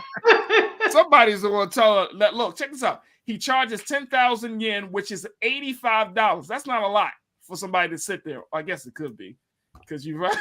Yeah, $85 per session, and is most frequently hired to accompany people who are at a turning point in life, who want to rewrite traumatic memories or experience a vulnerable moment they feel uncomfortable sharing with friends or family. He'll just be there with no judgment and away from your personal space. I guess it's cheaper than therapy. I mean, at this point, I'm not. I don't think it's cheaper than therapy. I think you still need to go to therapy, but it might just be for those days or those nights or those moments when you're just like, hey, I just need a warm body. And I mean, just to talk to, or just to, I mean, what do you think?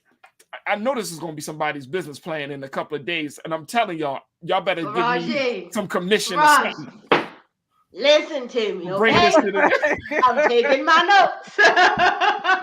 So I have a close friend who's told me about her close friend who she offers a service where you can call her just to talk. Like if you have something you want to discuss and you don't really want to talk to friends or have somebody judge you. Now she doesn't spend time with you in person, but she charges like $100, I think, to talk on the phone with her for like 45 minutes. Really? It's not in person, but it's on. This is not the first time I've heard about this. And it being in person, yes. Over the phone, no. People paying just to talk. Like think of how bad things gotta be. Well, things are pretty bad for some people. Yeah. For some people, things are bad. And look, you know, as crazy as this sounds, right? There's apparently is a market for this type of service. And again, this is not sexual. This is just being there, just having literally a warm body to be there. And Lisa, and I'm thinking to myself, that is interesting, but I understand, because if you have been alone, or if the pandemic has, you know, made you lonely, I can understand that. Like, you don't want, sometimes being around your family and friends can bring more stress than relief. Yeah. And I mean, did you read the article? I mean, is he single? Because you might want to marry him, because she was like, she asked him questions and he don't really respond. Well, that's what she wanted. Like, you probably have to fill out some form, right? You probably have to fill out some form. Like, if you want him to be talkative, he probably could be talkative. But that's what I'm saying. Like, he would be the. We gotta investigate this now. I gotta investigate this further. You get him to talk when you want him to talk. He don't talk when you don't want him to talk. No, He's got a point. Wait a minute. Hold up. Lisa, I know you're trying to see if that could be a good boyfriend to have. And I know that. I know that's coming from you, Lisa. Yeah. Like, you don't have to say anything. Yeah, I'm trying to figure it out. I just want to share my feelings. And all he would be like this, I understand. You'd be like, oh, you're perfect. That's it. But this is awesome. And this just even piggybacks off of our previous conversation about not putting children into a box. Now, I'm not saying you can't be successful without having a degree at the age of 30 and fulfill your dreams, because I'm one of those people who actually is going through that journey. But like, this could be an awesome business venture. Let's imagine if he got people working for him, how big this can explode, especially when we are big and harping on mental health. We tell everyone go to therapy. Not everybody has insurance to cover it, so maybe they can only afford one session, and he'll be the session where you go out and have spaghetti and talk about how good the seasoned meatballs are. This can be a explosive thing for him as an entrepreneur. This is all. He's a genius, if you ask me. Well, he's not the only one that's doing this type of service.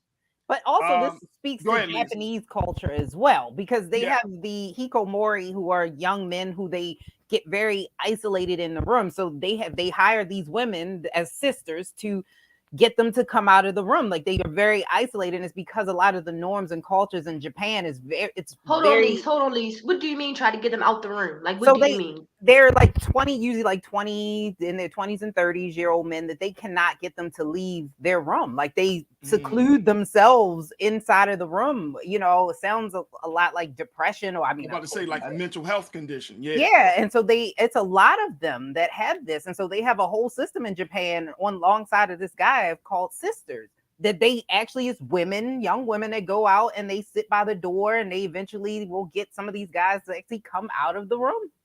And So nothing sexual. So, and that's what goes back to my point, Lisa and Iman, that we really are at that point where people are losing touch with reality, that are suffering in silence. We're really at that point where a service like this could potentially help. Yeah, agreed. I think that it could potentially help. Like, what's like you said, your homegirl has this hotline for people to talk about, whatever. For years there was those type of counseling. I mean, hell, you could call a psychic back in the day. Remember those days where you could call a psychic? But call me now. Miss Cleo. I'm dating myself right now, but it is what it is. I remember you could call a psychic, right? But look, but it's very real, because isolation, loneliness can drive you out of your mind, especially if you are in a major, metropolitan urban area. You got the whole world outside of your windows that it seems to be moving on, seems to be going, and you're in this place of darkness, or you're in this place of loneliness. And say if you are, quote unquote, what they call socially awkward, or you've tried to make friends and that hasn't worked out. You've gone to the watering hole, the local bar, or you've gone out to some club and you feel anxiety about the whole scenario. I mean, I can understand why somebody would say, you know what, let me, especially if you're going out, if you're tired of going out alone and you're trying to get over. You can also use him to stunt. Now, mind you, he came to a divorce proceeding with somebody just to pull, like, this my new guy. Like, I see it. I see the vision. It could go, no, what you're seeing, Lise, is a situation that could go far left. Can you imagine showing up at a family affair with a rent-a-stranger? Listen, I'm not gonna be long. Like, is that your boyfriend? Yes, he is my boyfriend for the night. Yes, he is. Wait a minute. In that case, some of you already got rent-a-strangers. Like, let's just keep it 100. Let's just keep it real. Look, sips tea, Lee, sips tea. You got a valid point. We sometimes already have those roles filled. We just don't call it. We don't give it a title. Right. We just ain't labeled it. I'm just simply saying that the way that we interact with one another nowadays is so different. Like, we can have whole relationships just through texting. Yeah. And I hate it. And you think about, if you think about it, and I'm talking about real feelings. I'm talking about, real connection. You watch MTV just through the text, you know word. It's real. Like, you see that show, and most people like, how is this possible that you are in love with somebody you ain't never seen? Listen. It's I'm because gonna go ahead and raise my hand. Oh, here we go. Now, this was in 8th grade, okay? I had no business on there. But do y'all remember the Baltimore Ravens chat line? Oh, wow. Anybody remember that? So listen. I don't remember that. I go on there. Long story short, I wound up talking to somebody that's my age. When I say we never saw each other, we didn't have pictures, we didn't have FaceTime. It was none of that back when I was in middle school. None of that. Right. And then fast forward, I just want to say, so y'all won't think I'm crazy. We met in real life like years later by chat. But I mean, it's possible to connect with somebody and you never. Wow, that's pretty impressive. I do see that. It's possible. Let me tell you. I've done it. But see, what I think that here's the part about it is, and I think this is the fascinating part, what drives a person to yearn for that. Mm-hmm. And then when you find that level of emotional connection, or when you find that you need to rent a stranger, like, what are you trying to fill? What are you trying to, what emptiness? I was in 8th grade bored. So now as an adult, I couldn't tell you. I was just bored in 8th grade. Oh, but yeah. I mean, back in the day, but I'm just saying. Yeah. And I'm just saying, like, because Lise brought it up. Lise, you brought it up and say, well, is this like therapy? I wouldn't, in some cases, it probably is like therapy, like a self-therapy. I would not say that that's the only thing you want to do if you have experienced some traumatic event, or if, you know what I'm saying? Like, you should really go to a professional that's going to talk to you, right, and not just sit down and have lunch with you. You know what I'm saying? But no, I mean, I get it, because the way that we interact with each other nowadays is so cold. Yeah.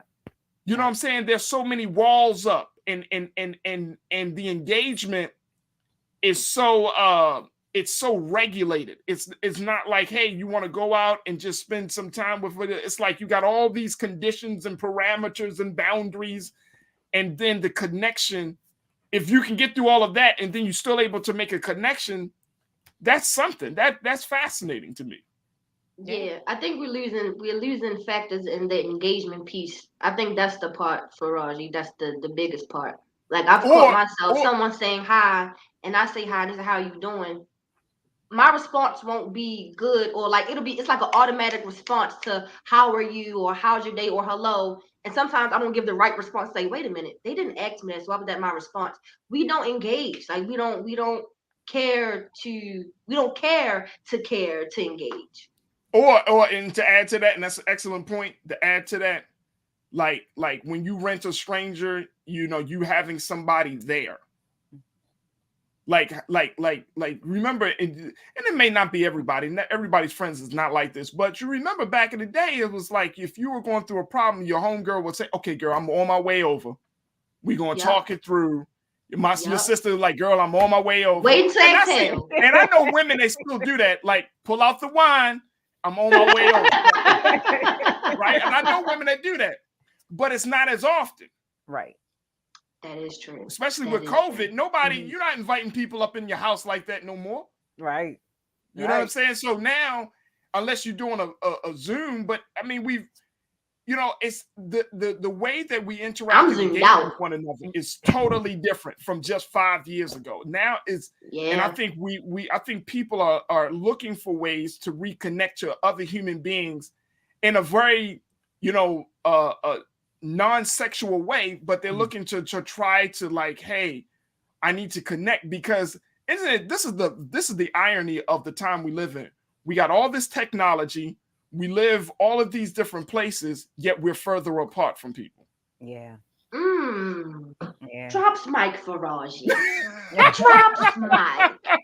That is no, I'm serious. We're further apart. Like, you literally can have two people living in the same city and never see each other, but they have conversations, they interacted on social media, but we never, like, the way that we engage with people today has been totally redefined.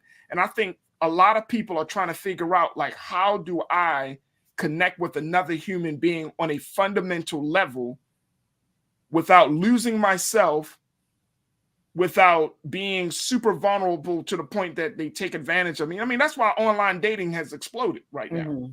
Now, I think also the problem that pushes people that way is the fact, this narrative that we don't need people.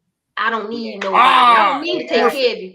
I don't need. I'll cut you off real quick. You lie to me. Oh, your stuff outside in the grass. Like, no, humans need to connect with other humans. It's reality.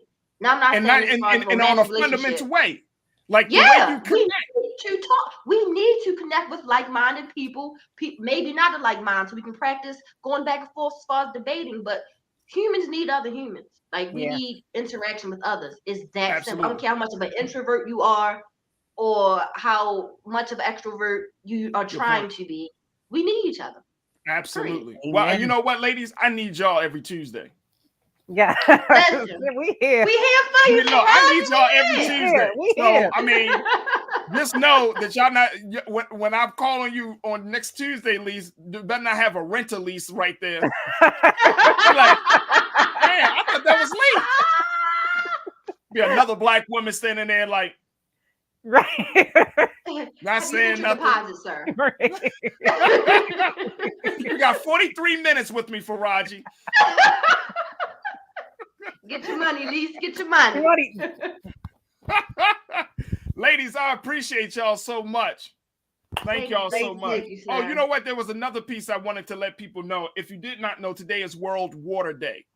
So if you did not know, today is World Water Day. The United Nations put out this tweet that said 1 in 3 people live without safe drinking water. By 2025, half of the global population will be living in areas where water is scarce. That's in 3 years. Mm-hmm. Today is That's 5 World minutes. Water Day. So we have to commit to protect this valuable resource. Folks, don't take, Mos Def had the most perfect song talking about how Americans see water on his first album, on his first solo album. It's great, but water is so important, and today is World Water Day. Just wanted to throw that out there. Yes, folks, look at this. World Water Day. Water up there with oxygen. Without water, Yeah. We will never completely run out of water on the earth, but we will you can possibly run out of drinking water. So we got to do something about agriculture, because that's where a lot of this water is coming from, and the way that they do agriculture. I've just had to throw that. You said agriculture? Look at that, black people. Yes. Let's buy some land. There we go. No, seriously. We take water for granted in this part of the country, but if you go to the west part, you go to California, where you can only use it and you have to regulate your time with water. I think that it's very, like, once you realize you don't have no water, I don't know if any one of you had experience of not having water in the house, but I'm just saying. Not having hot water. I feel like that's almost the same thing, if you ask No. No water. Okay, all right, that's a whole different conversation. Right. World Water Day, man. Make sure we do more to protect and conserve our water. All right, now we can let you go. Lise Winnie, host of Millennials Anonymous podcast, Iman Heath, activist, entrepreneur. Thank you both sisters for being with me today on the show. Thank you for having us. Absolutely. All right, folks, it's going to do it for me. Thank you. Oh my gosh, I enjoyed you so much. Thank you so much for tuning in, for your comments, and for your overall support. Hey, look, we need you. We need you. I need you. I don't want to rent to you. I need a full you. Make sure y'all support us. Black-owned media, blackstarnetwork.com. Make sure that you show your support and that you appreciate the work that we're doing here at Black Star Network. We need your support. Cash App, PayPal, Venmo, and Zelle. We would love to get your support. If you can't donate, don't worry about it. We want you to still download the app for free. Tell your friends and family about it. If you can't put us any money in the pot, then at least spread the word that Black Star Network is happening. We're here. We got dynamic programming and so much more to come. So we need your support for Black-owned media like never before. BlackStarNetwork.com. That's going to do it for me. 6 o'clock is my big brother Roland Martin with Roland Martin Unfiltered. Make sure y'all tune into Rolling with Roland and so many other dynamic programs that we have here on Black Star Network. But I appreciate you so much. Thank you so much for the streams, the views, everything, and your continued share and support for the culture here on the Black Star Network. As always, never be afraid to challenge what's wrong. Stand for what's right while being yourself in the process. God willing, we'll talk tomorrow for another exciting edition of The Culture right here on the Black Star Network. Peace.